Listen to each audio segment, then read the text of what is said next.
I'm Bertie Gregory. I'm a Nat Geo explorer and wildlife filmmaker. My team and I have been crossing the planet. Let's do this! To tell wildlife stories in a rapidly changing world. Hi there, so my name is Tammy Tuckey and I host the Tammy Tuckey Show, so I'm so excited to be talking with you because we got a preview of your episodes. It sounds like you had quite the experience, which I find so fascinating because of everything with COVID, a lot of us haven't been out of the house, so you have been. So one of my first questions I wanted to ask, because you're just so inspired by animals, is do you remember the first animal that you saw and you were just so fascinated with, you had to go to the library and grab a book and say, what does this animal do? I don't necessarily remember the first animal, but I do remember an animal encounter I had when I was pretty young. I was probably 14, 15, and it was a moment. And I remember I used to live near to some farmers' fields, and I got to know the farmer, and he'd let me wander around on the farm. And there used to be all kinds of animals, things like foxes and badgers, and like nothing exotic, but like British wildlife classics. And the buzz that I used to get off seeing those animals is the same buzz I get now filming polar bears or lions or whatever. And I remember I was in this field of wheat, and I could just see these two little antlers stuck up above the wheat, and I was like, what is that? It must be a roe deer. So I remember I used the wind and I snuck in downwind so it didn't know I was there. And then I just laid down, and it came all the way into where you were. It hadn't seen me, right up to me, had a little look, and then just wandered off and carried on going. And I don't know, there was just something about that moment. I just remember thinking, wow, this is really cool when you figure out how to get close to a wild animal, and it's, you know, either doesn't know you're there or it's chill with you being there. There's something about that connection, even though it wasn't a particularly exotic animal. And I remember I got to do this as a job. I got to figure out a way of doing this as a livelihood, I guess. Yeah. So what is the travel like for something like this? Because you're traveling the globe, first of all, right? And you're trying to hit so many different areas. Talk about the process of just actually filming this. So generally, it's about a year's worth of planning and then a year's worth of filming. Oh. Probably a month.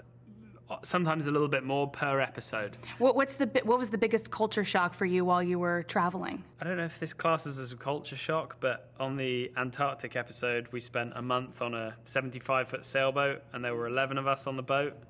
And the culture shock was just how bad it smelled by the end, because we were going into penguin colonies, and penguin colonies look really beautiful with snowy mountains, and they're really cute, but they are nasty places. Oh my gosh. Yeah, I'm not sure that's a culture shock, but it was definitely a shock. Yeah, that's not what Morgan Freeman painted for us when we saw it. Right, that was my penguins, exactly. Yeah, that was my introduction to anything related to penguins. The moment everyone around the world loves penguins, the moment television comes with smell, I think we're going to have problems. So what's the longest you had to wait to get the perfect shot for this specific series? I think probably the longest we had to wait for a particular shot was on the eagles episode. We're filming the crowned eagle, Africa's most powerful eagle. They're super elusive. And we wanted to film, as well as them hunting, because they're an amazing predator dodging through the forest. So I wanted to get the shot that Mum brought food into the nest, which doesn't happen very often, and get the really intimate moment that she would pick little bits of food off and feed the chick.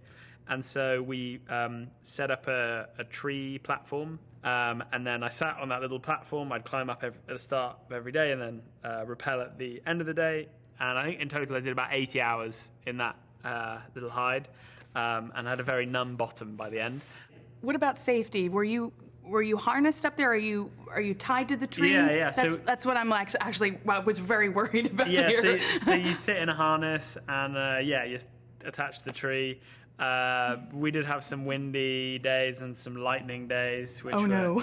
And I was basically just on a big metal platform stuck to a very tall So object. you're rushing down really quickly, or? So the one day we had a really big lightning storm. We had two big lightning storms. One day the lightning was coming towards, so Ollie, who's the safety ropes guy who fires the catapults and stuff, he was like, yeah, you should come down now. This is going to be bad. Was there any one location that you would have loved to have stayed at maybe a little bit longer just to see other animals and experience more? All of them. All of them. I mean, they're all just amazing places.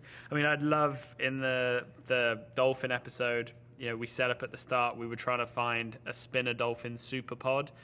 When 5 or even 10,000 spinner dolphins come together, and we failed. We ended up filming something unexpected and even better.